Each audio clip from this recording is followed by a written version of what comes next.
హిందూ ముస్లిం పేరిట మరోసారి ఎన్నికల్లో లబ్ధి పొందాలి, మూడోసారి అధికారంలోకి రావాలని బీజేపీ ప్రయత్నాలు సాగిస్తుంది.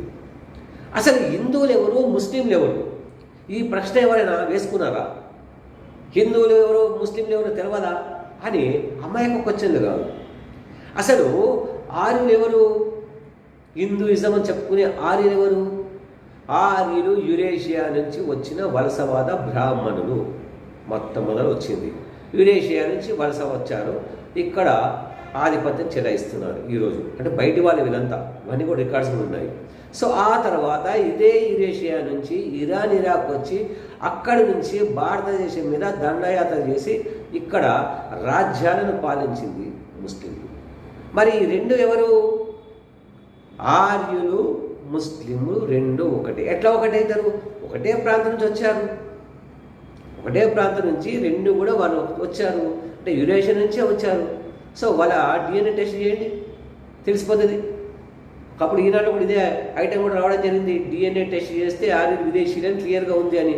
సో ముస్లింలు కూడా ఒరిజినల్ ముస్లింలు.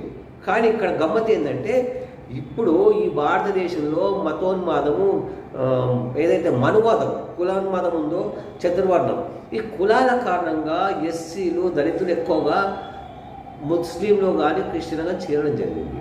సో వీళ్ళు ఇక్కడ వాళ్ళు మళ్ళా వీళ్ళే ముస్లింలు అంటే వీళ్ళు వ్యతిరేకం కాదు, మళ్ళీ ఇక్కడి హిందువుల్లో భాగమే. ఎందుకు చేరాల్సి వచ్చింది? అంటరాంతరం చూస్తాం కదా మనం. ఆ అంటరాంతరం ఎంత భయంకరమైంది. ఇంట్లో నీళ్లు తాగనియరు, దగ్గర రానియరు, అసలు ఊళ్ళో కూడా నివ్వరు. సో అటువంటి పరిస్థితి తెచ్చింది ఎవరు? హిందూయిజమే కదా, హిందూ మతమే కదా. సో ఆ హిందూ మతానికి వ్యతిరేకంగానే ఈ దళితులు వీళ్ళందరూ కూడా ముస్లింలు, క్రిస్టియన్లు చేరారు. మరి ఆ దళితులు క్రిస్టియన్ ఎట్లా వ్యతిరేకిస్తారు? వాళ్ళు ముస్లిం అని, వాళ్ళు ఇండియా వాళ్ళు కాదా, ఇక్కడ వాళ్ళు కాదా? ఒరిజినల్ ముస్లింలు ఒకప్పుడు వచ్చింది యురేషియా నుంచి. సో ఆ యురేషియా నుంచి వచ్చిన వాళ్ళు, ఈ హిందువులు అని చెప్పుకునే యురేషియా నుంచి వచ్చిన వాళ్ళు ఒకటే. సో హిందూ ముస్లిం అనేది వాళ్ళు ఒకటే, బాయ్. కానీ ఇక్కడ జనాలు కదా చేరింది, ముస్లింలో చేరింది ఇక్కడి దళితులే కదా. మరి వాళ్ళని మీరు ఎట్లా వ్యతిరేకిస్తారు? హిందూ ముస్లిం అని. సో ఇవన్నీ కూడా తప్పుడు ప్రచారాలు. హిందూ ముస్లిం పేరిట ఇక్కడ జనాల్ని విభజించి పాలించడం.